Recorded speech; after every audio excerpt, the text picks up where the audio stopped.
Hello everybody, my name is Ian Kirkpatrick. I'm an author, idiot, and loin streamer, and today we're doing a round 2 or a part 2 of last Saturday's video about smut, because there were some more insane things going out in this conversation that I wanted to share with you guys, so that I don't think that this is something that can just be ignored because of how bizarre it is. Like, the rejection of what is going on here, there's something deeper that is happening. Either it's shame or it's an attempt to normalize sex content on people that don't want it. I have known people that wanted to target people for extreme sexual content, especially knowing that they didn't like it.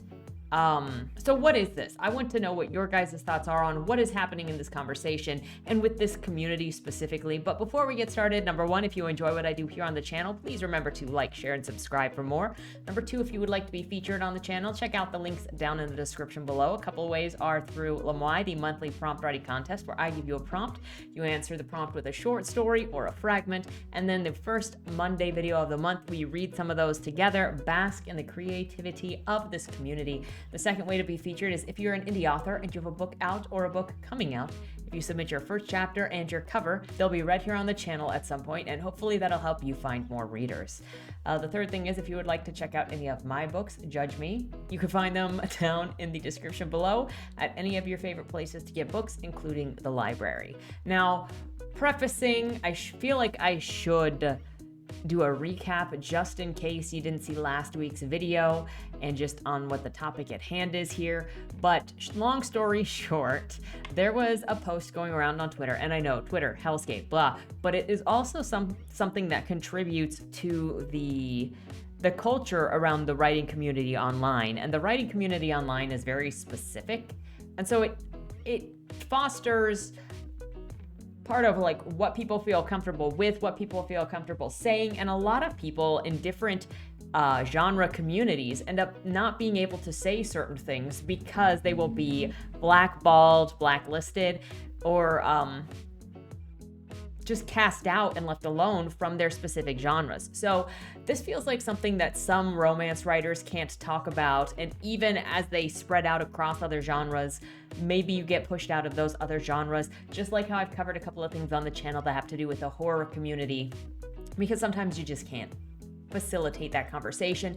And for me, this is very important, especially considering we've been talking about ALA books, we've been talking about exposing children to sexual content they're not prepared for, and that huge fight for that, especially with human trafficking involved, child trafficking, and all of this kind of connects. So this is, for me, about child sexual abuse, not only child sexual abuse, but also sexual harassment, because even when a child is not involved, if somebody says, hey, I don't want to be exposed to this, and somebody goes out of their way to try and expose you to that, that is sexual harassment. Okay, it's one thing to go looking for it on your own. It's another thing to try to thrust it on somebody who's deliberately said they don't want it. Because what, you want to expose them? Because you want to torture them? Because you want to make them as deprived as you like? What is the purpose of, if somebody says, I am not interested in this content, I do not want to be involved in this content, then you try to secretly send it to them. Or you just go, oh, well, here are some DMs of that stuff. Sexual harassment. So I want to talk about like all of the dynamics around this, but before we get into that, let me do a brief synopsis of what happened in last week's video.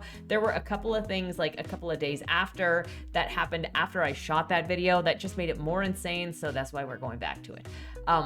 How this started was a post that was going around with the hashtag Protect Clean Fiction, and it was a hashtag created by a teenage author who wanted to create a community of clean fiction readers and clean fiction writers and people interested in clean fiction, and that is fiction without smut and without swearing, and usually with minimized violence and gore descriptions. It's clean.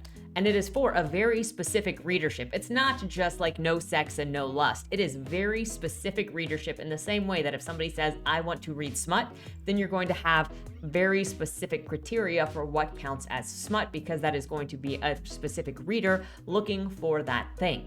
So clean isn't just no sex, it is a very specific reader and a very specific mood.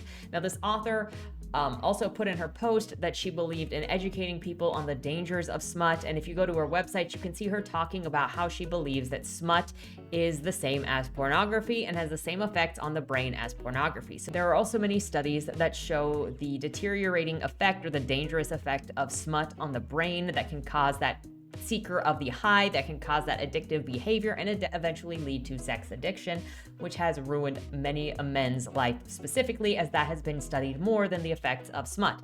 Now, whether you agree with that or not, that is the person's stance. They are allowed to have their stance. They are allowed to have their belief, just as other people are allowed to say that they believe smut and sex and pornography are all healthy and educational and whatever.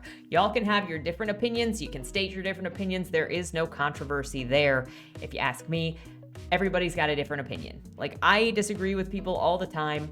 That's fine. We just have to respect that we can disagree, we can have different viewpoints, we can approach things differently, and we are not stopped from sharing our opinion. It becomes a problem when you start saying, wait, but your opinion is problematic, so you're not allowed to say it, but I'm allowed to say mine. That's where part of this started, because she shared her tweet saying, or she shared her mission statement, or somebody else shared the mission statement, because people cut off who the OP of this was. So maybe it was just somebody involved in the protect clean fiction situation. So then a bunch of smut authors and smut readers started jumping on it to insult the OP, to call her repressed sexually, to insult her religion, to pretend or act like they were being threatened to have their smut censored or taken away in some way, where she never said that. Did she say she would like to educate on the dangers of smut? Yes, and they determined that they were going to take offense to the idea of needing to be re-educated. I, however, cannot see an issue with that, as I have seen people say we need to have smut and sex and all of this stuff in books in order to teach people. So it's the same thing if you say we need to have this in books to teach people, as I would like to educate people on this other thing. So it's the same thing. I've seen it the same on both sides, which is why I'm like, but so then this was just dogpiling, and people were associating somebody having an opinion that smut was dangerous, that porn was dangerous, as being threatening to their existence. Even in the same post where it said not trying to legislate morality, not trying to ban any books, not trying to tell anybody what to read, but I would like to let people know this is what I believe and educate on what I think. No problems, right? Maybe you have a problem with that. That's whatever. So people were jumping on that. Another thing that came out of this conversation, and always comes out of this conversation because I see it all the time, is the assault on the word clean, the anger at the word clean. And then you're told that smut isn't dirty, that sex isn't dirty. Now, one of my arguments is, yes, indeed, sex is dirty. There are bodily fluids involved, semen, vaginal fluids, sometimes pee, sometimes feces, not always, but it can happen. We're still dealing with sweat, vaginal fluid, and semen, right? So it is dirty. You're not gonna sleep in a bed that's been soiled by sex, someone else's sex, are you? Maybe you are, maybe that's your fetish, but there's no argument that bodily fluids are exchanged in sex, right? Can we at least agree on that?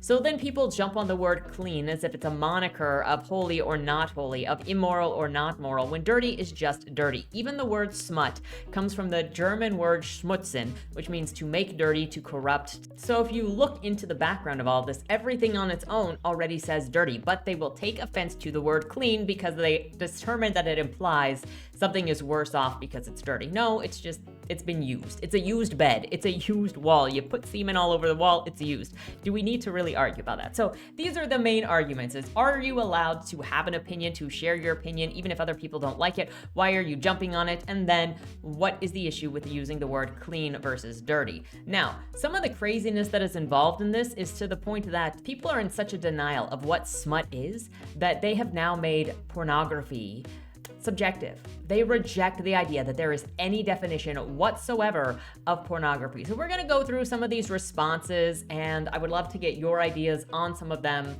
because I can only do so much, and I feel like I'm going crazy when I'm looking at this insanity on my own. So forgive that this is Twitter, but this also inspires, influences the rest of writing community, because maybe you've noticed when you've gone on to Amazon or to bookstores that there is more and more sex in like YA and all of the other genres, and that often has to do with, one, the obsessive writing, and two, books that may not actually classify as those genres are being placed in those genres in order to rank because they want to get bestseller status. So there is a level of greed to some of this as well.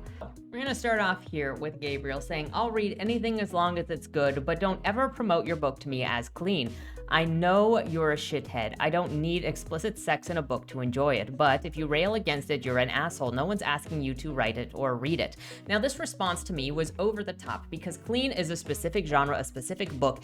If you don't want to read clean, that's fine. But saying you are a shithead if you write clean, if you sell clean, is you going against an entire genre that is a legitimate genre, and the same as if somebody said, hey, you're a shithead if you try to sell me smut. Like, it is just a genre, and people getting so bent out of shape out of a legitimate genre is bizarre. If you don't want to read it, fine. You should be happy at the title of clean because then you know what it is. That's what I don't understand about this entire super strong response to something that doesn't make sense. In here, we've got somebody tried to have a gotcha moment by going after a picture of some nudity. Now, the entire conversation, none of it was whether smut or nudity or any of it should be banned. It was about the usage of the word smut, of the word clean, and of jumping on somebody that said they liked clean fiction. There is a place for clean fiction, there's a place for smut, and there's a place for everything in between where there may be no descriptions, some descriptions, emotional descriptions, some level of explicit sex, and then all explicit sex. Like there's room for everybody.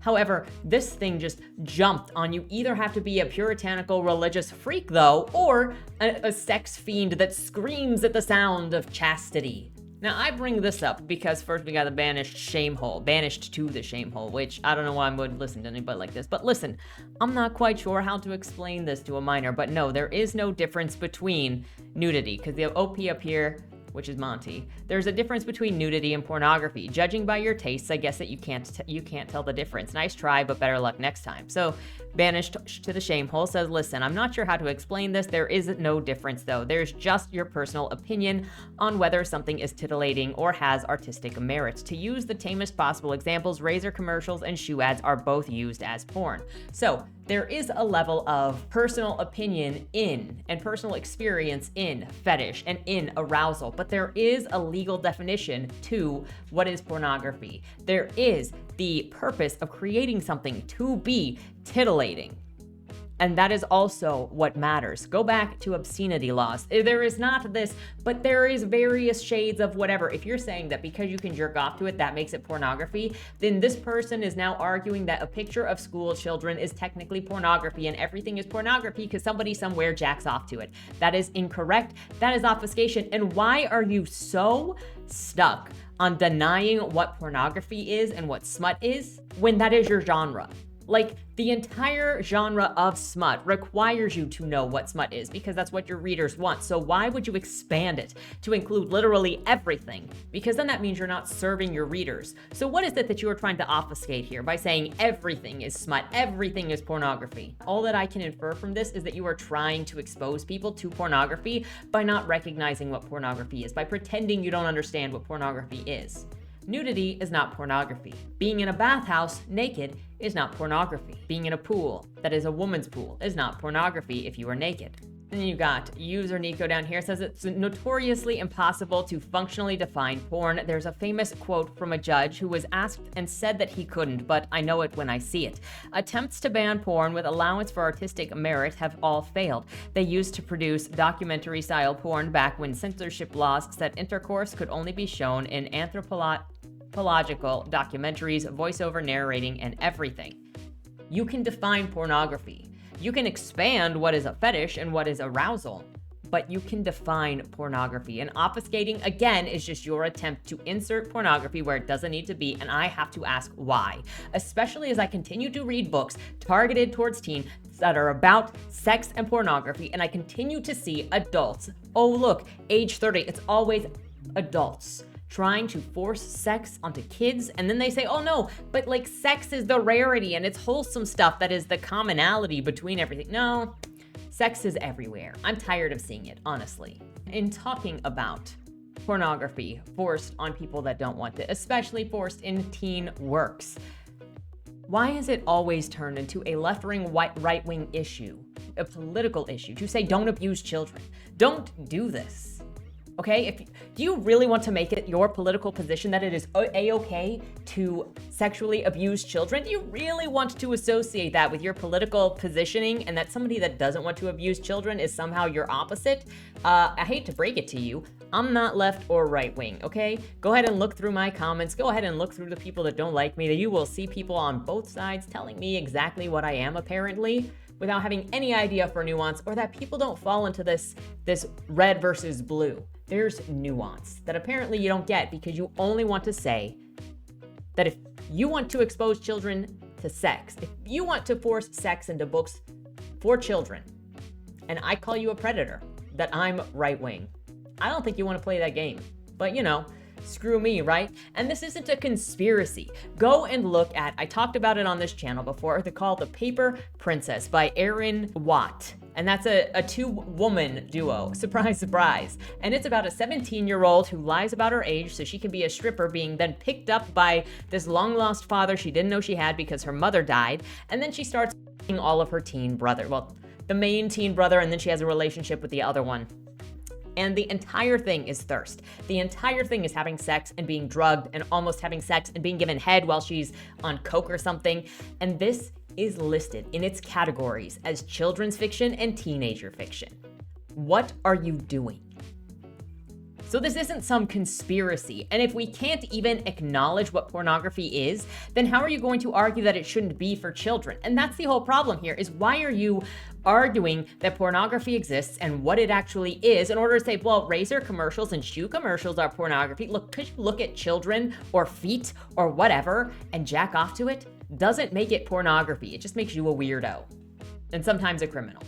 On with the other part of this, where it was sex being dirty. Now tell me, people that have had sex, is there a mess involved with having sex? Because I'm under the impression that there is a mess involved with having sex, considering you can easily Google how to remove semen stains from things, how to clean up after sex. Why is sex messy? Why was there a section in This Book is Gay talking about douching before you have anal? I thought there was not like anything messy about this, because according to Shara and others, sex is not dirty. And you're apparently just prudish and disingenuous if you say, hey, bodily fluids are involved with sex. If you look up the word smut, filth, obscenity, bawdiness, dirt, indecency, porn, porno, sexploitation, adult materials, adult movies, adult dirty movies, girly magazines, hardcore pornography. So what? What is this? I need to know from the sex havers. Further, you start pointing this stuff out of saying, hey, groups of this people said, we are open-minded. That is what sex is all about. That is what smut is all about. It's just being open-minded. Accept other people's things. Don't yak on don't ick somebody else's whatever. But then you've got, I don't have any sympathy for the religious types who try to push their nonsense on other people, but what about your smut that you try to push on people? Because you're attacking people for not being into smut. That's what the whole issue is. If she doesn't want to read sex, she shouldn't. That's why she started the hashtag to find other people writing clean fiction to read and write clean fiction with. And y'all jumped on her. If y'all see the word clean and get bothered, that's on you. So why do we have this one way? That's what I want to know, is what is this obsession? Other than it looks like a bunch of adults who are sex addicted trying to get other people sex addicted and being judgmental because why? So to give an example of what it's like to share your opinion on something while not trying to push it on somebody, I brought up smoking, but then I switched over to vegetarianism because she wanted to throw a tantrum over here. So if somebody says, hey, I think eating meat is bad and we should all eat less meat, post that online. But I'm not going to try and change to legislate anything. I'm not going to shame anybody for eating meat, and I'm not going to try and change laws. I just think that it would be better if people ate less meat. Is that policing people's behavior? Because that's what I'm told here, is it's policing people's behavior to just say you have a preference and to find other people with that preference. And if that's true, then what about all of the books that say, hey, we need to insert sex in this so that we can teach teenagers about sex? Again, we have another person saying that what's pornographic is subjective. It always has been. To some, any depictions of a sex act is pornographic. To others, it requires nakedness and an erection and so on. The definition of words change all the time. There is subjective arousal. There is legal pornography. Go and look at the law. This is another thing that bothers me about this conversation. She says, I agree the young lady has a right to not want to read sex. This is not about kids based on the screenshot where it is actually done by a teenager, but whatever. What it's about is that she's going to try and save people from dirty sex. Her justification equals Jesus. It's fine for her to be religious. It's not okay for her to push it on others.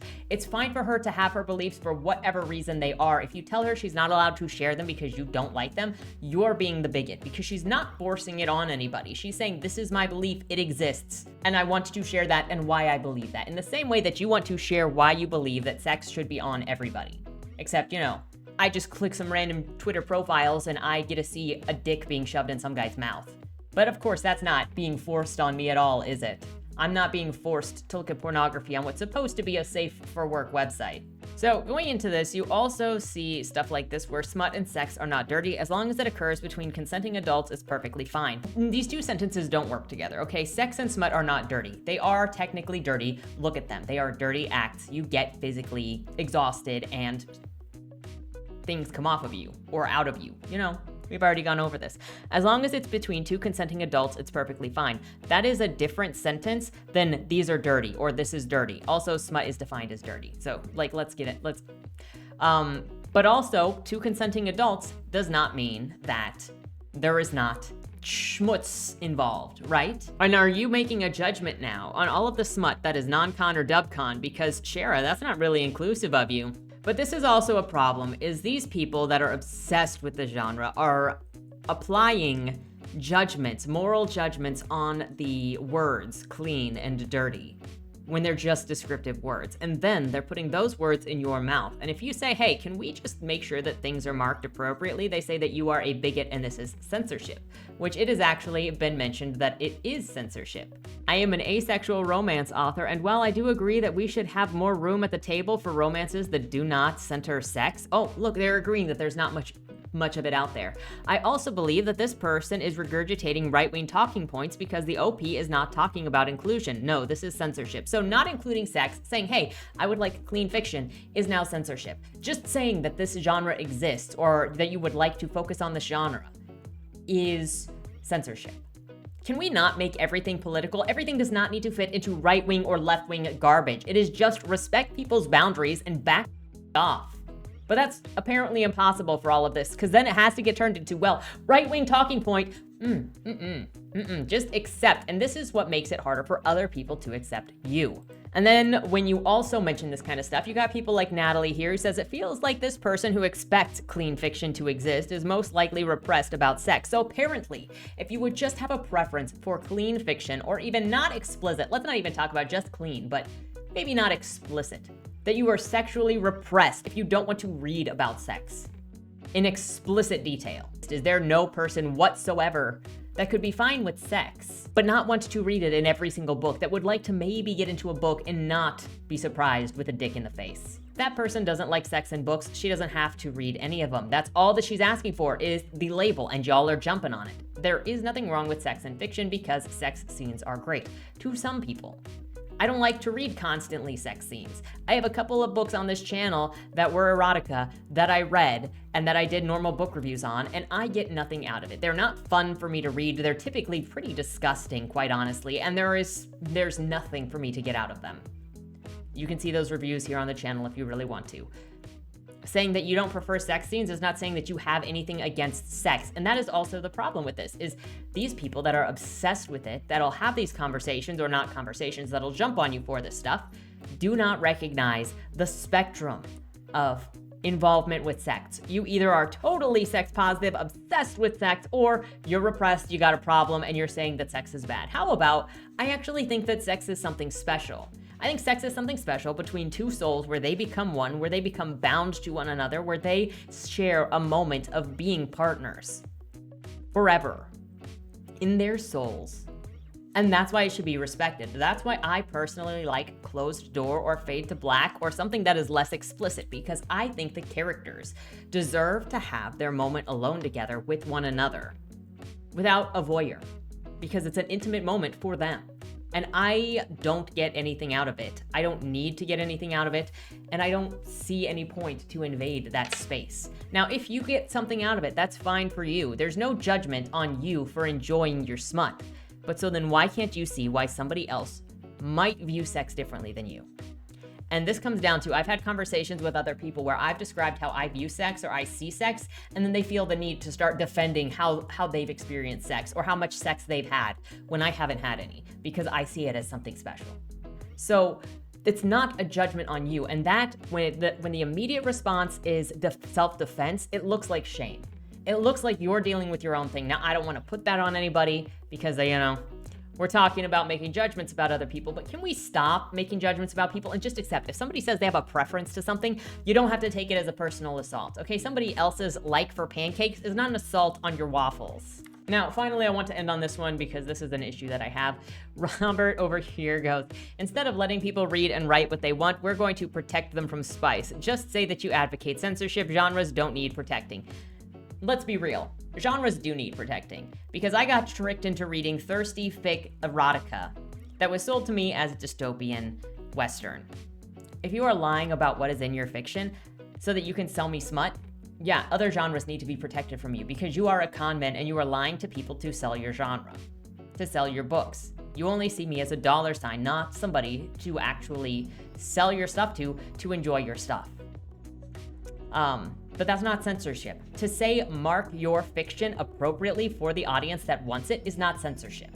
That would be akin to saying, well, why are you going to tell me to put my sci-fi as a sci-fi? That's just censorship if I want to put it as fantasy. As somebody who doesn't see sex like this, and who isn't a mass consumer of erotica, I see this jump all the time. And I can understand that there are people, and there have been situations where more religious and puritanical style people have judged and gotten on people for anything short. I have been criticized and called a heretic and called a dirty sinner and all sorts of stuff for reading or writing some of the things that I read and write. I understand the heavy judgment. However, you're taking your judgment and experiences, or possibly just stereotypes from the past, and applying it to somebody else for their preferences. You're bullying other people for not being into the same things that you are into. And I think that is a major problem. Now let's take this to another place. Why this focus on pornography? Why this focus on exposure? There are multiple levels here, and I'm not saying that everybody involved in this is a bad actor, but there are bad actors involved, and we need to actually discuss this issue because it's out of hand and it is actually grooming people. Now, again, not everybody involved in this is, but we need to establish boundaries and understand boundaries. And when you're changing the definition of pornography and obfuscating things like this, then you look very insincere. And I don't want to be thinking that. Can we not find some sort of middle ground or agreement here? If you're attacking people because they don't want to be exposed to pornography, we got a problem. This stuff ties in. I have a couple of different subjects that relate to the porn issue that have to do with boundaries, that have to do with being malicious, that have to do with revenge, how it all ties together. So in talking about the book banning things of the last couple of months, we've got concerns over sex content leads to Florida schools to pull Shakespeare. Now, this was not a requirement of the schools. This was not a requirement of the state. However, we recently saw This Book is Gay is one of the books that has been pulled from a lot of places, including Hillsborough County, which this is also taking place in Hillsborough County. Now, I can't read this, and feel free to take that however you want, but I cannot read this without thinking this is a way to overreact by the group for having their book removed. We saw with This Book is Gay, some people went up in the open discussion to pick things that were not overtly, explicitly sexual, but pick a fight with them anyway, in order to be like, well, if you're going to take our book, we're going to take your book, as opposed to it being actually about the content. So this feels like something that the teachers are doing to get back at having books pulled so that they can then have these articles that say, hey, we pulled Romeo and Juliet, this is how stupid your law is, when this is really about pornography. And we'll get into what the law is that they're responding to in part of this after I get into the story. And let me know what you think, because obviously I'm just opining here, but you cannot tell me that 50 Shades of Grey has the same weight and the same explicit nature as Romeo and Juliet. I don't believe that. And I cannot believe somebody will sincerely say that. So, but we're open for discussion here, so just try to be reasonable. So, big story. After Florida adopted its benchmark for excellent student thinking standard in 2020, the Department of Education distributed recommended reading lists as it said included top-of-the-line literary works with world-renowned titles. Authors high on the list included William Shakespeare. So, obviously, including the Department of Education specifically put Shakespeare on the list. 3 years later, some Florida school districts are shying away from Shakespeare along with other classics and popular material. They say they're attempting to comply with the new state law restricting books with the instruction about sexual content. Hillsborough County became the latest to take this step, telling teachers that they could assign excerpts of the play, such as Romeo and Juliet, but not the full text. Quote, "I think the most of the nation know the world is laughing at us," Gaither High teacher Joseph Cool said after learning of the directive. Taking Shakespeare in its entirety out because of the relationship between Romeo and Juliet is somehow exploiting minors is just absurd. Now, the law doesn't say anything about that. That is either the interpretation of that school board or of the school district, which tells me that it is reading more as a way to get headlines to be like, look at how we're being censored in order to fight back against having actual pornographic books taken out of school. The availability of books has become a regular flashpoint in Florida's public schools. Groups of parents have pushed to get some materials removed, many of which have been reviewed on this channel if you're interested, while other groups have pushed just as hard to keep many titles available as possible. In Lake County, the removal of And Tango Makes Three landed the district in a lawsuit earlier this year. This week, the Lake District said the book is no longer banned, making the lawsuit challenging its removal moot. News Services of Florida report.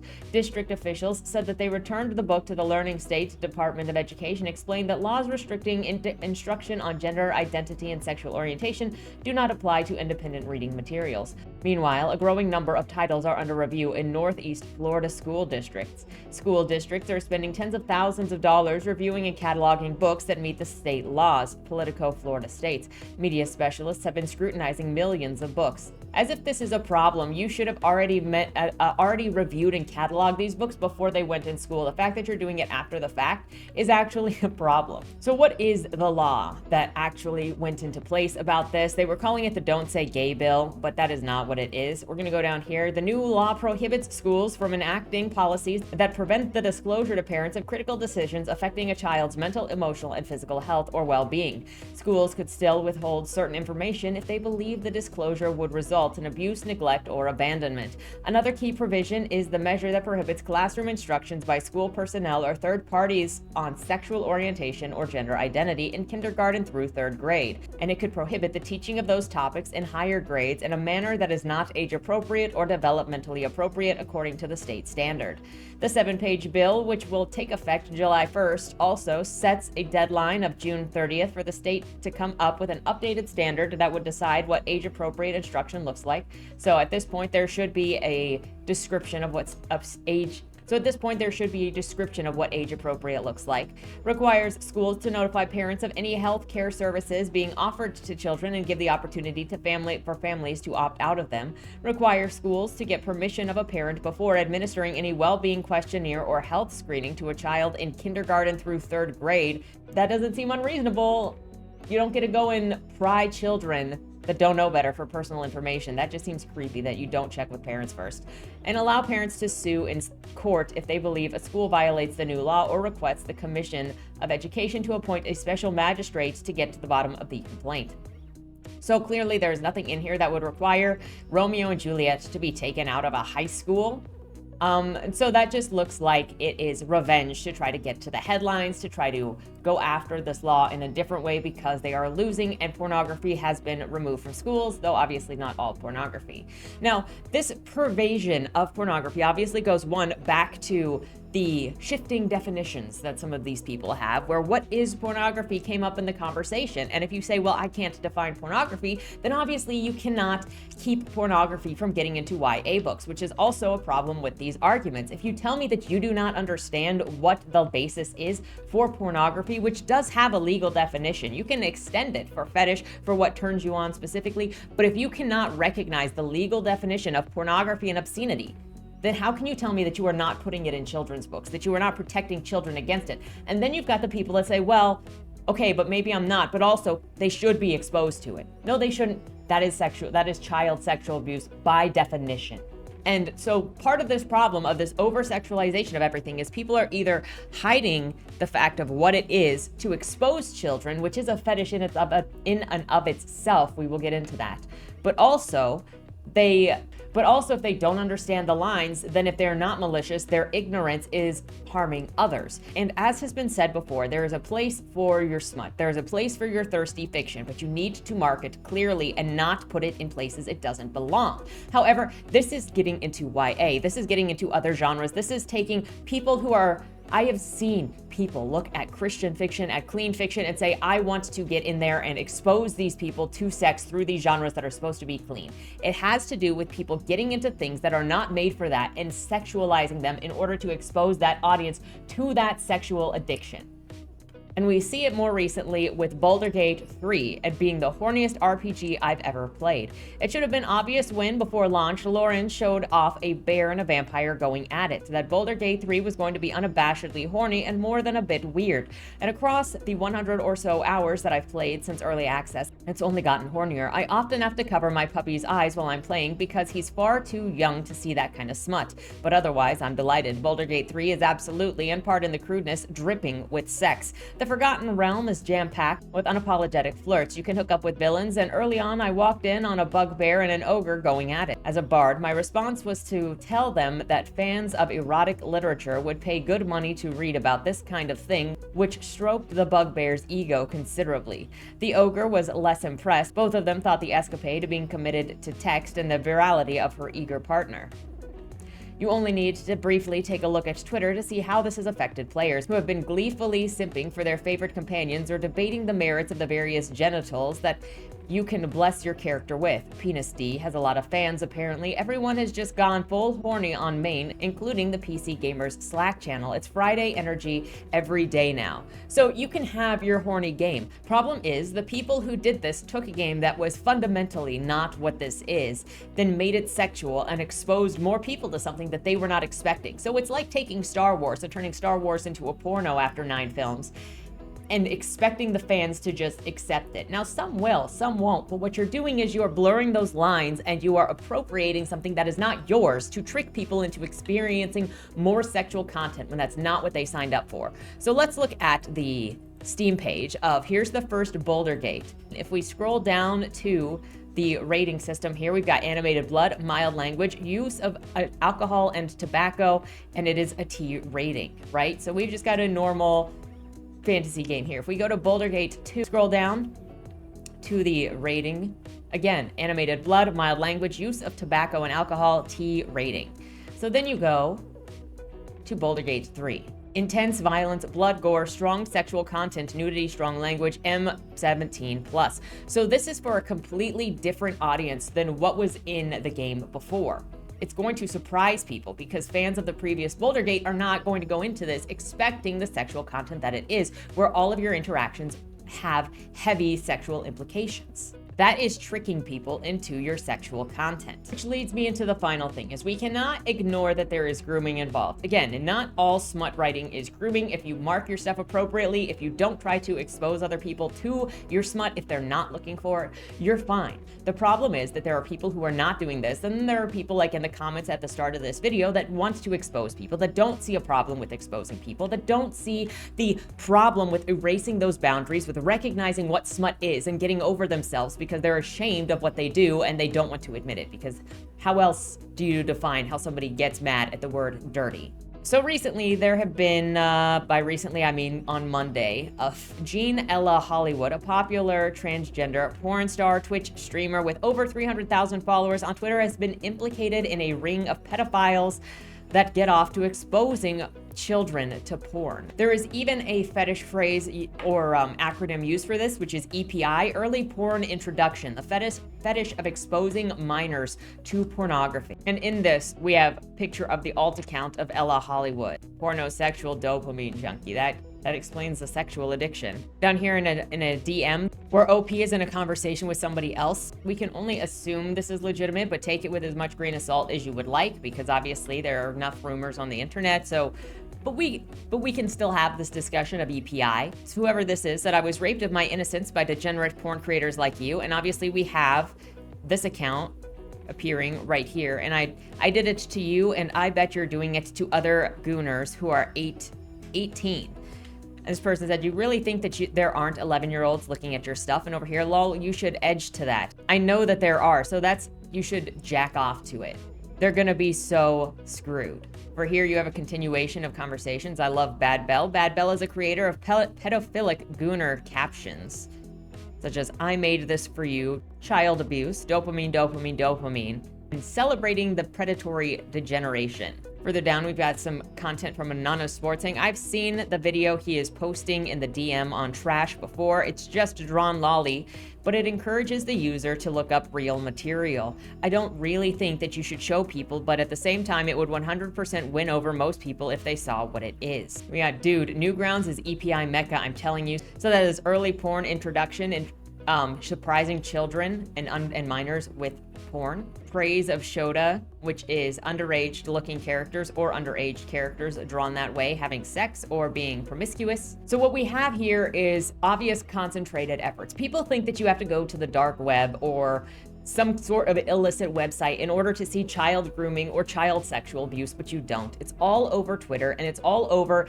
these different properties where people are trying to expose children to sex, to get them addicted to sex. And we shouldn't have to get into this conversation, this argument of what is sexual and what is pornographic when there are legal definitions, and we should just be able to agree. So when it happens, and you can obviously tell what is pornographic and what is not pornographic by looking at it, a razor commercial is not pornographic. If you use it that way, that is on you as a fetish, but it is not pornographic. We know what pornography, and when you obfuscate something so obvious, you look malicious more than you look ignorant. We should be able to identify this. We should be able to unite on this. And when there is no way to have this conversation and to be honest and to approach this with honesty, then I have to wonder why. Why are so many properties becoming overly sexual? Why are there so many YA books that have extreme sexual content, explicit sexual content that adds nothing to the story? Why are there so many adults that keep saying that children need to be exposed to sexual content? What are you doing? And why can't we actually be honest about this with some people? Why can't we honestly approach what is sexual addiction and an addiction to forcing children into being involved with sex? Because that's what this is. And we keep seeing it, and it keeps getting worse. So this may seem like a weird sort of subject or topic of conversation, but like obviously a continuation from the Twitter thing and a compilation of other issues that all sort of add to this rejection of understanding what adult boundaries are and why you need to draw boundaries with children and why you need to protect children. And it is not your job as an adult to expose children or to throw this stupid little fit like the Hillsborough County teachers that are like, oh, we're removing Romeo and Juliet because of the law. No. You're throwing a tantrum because you don't get to have your porn for kids. And that's what it is, and it needs to be called out for what it is. You can teach 18-year-olds, read books with 18-year-olds about things that have romance in them, that have sex in them, without it being explicit sex. So also recently on this, and this will be the last thing that I go off on, is I heard, because I haven't read Brandon Sanderson, so feel free to tell me this, but that there are relationships, and there is lust, and there is sex in Brandon Sanderson's books, at least some of them. It's just not explicit. It either goes into a flowery description or it fades to black, but it is there. So then why is there this push to have him put explicit sex in there? Why do the people say it's unrealistic because you don't see it? When it is there, you just don't get to see it. So what is that push? It's not about realism at that point. It's not about, oh, this is unrealistic, so I can't read it, or it's harder to read because there are no sex scenes in it. Are you one of those people that just skims through the book to find the sex scene, to judge it for that? Because that's a completely different thing. That kind of closes out the end of that thing with all of these issues with EPI, and I just wanted to bring attention to it because obviously with the ALA stuff that I'm doing with the conversation about smut that was last week, I wanted to sort of tie these issues together and how the boundary erasing is very scary and very creepy for how many adults are actually not just willing but cheering on the exposure of sex to minors to get them addicted to sex. And then you see that effect in the movies and the books and the video games where explicit sex is inserted where it doesn't need to be, with no discernment of who the audience is. Too many times have I heard, well, this isn't for kids. However, I do think that kids should read it. That is a continual thing that keeps being said among these crowds of people. And it's going to be impossible to discuss books like the ALA books honestly if certain people will not admit that there is sexual content that children just should not be exposed to. That you should not be putting stuff like this book is gay in front of 13-year-olds because it tells them how to use Grindr, because it describes sexual acts explicitly, and children are not adults. So why is this happening? What are your thoughts on the subject matter of the obfuscation of what pornography is, on sex being slipped into everything, on sex coming into stuff where it wasn't before?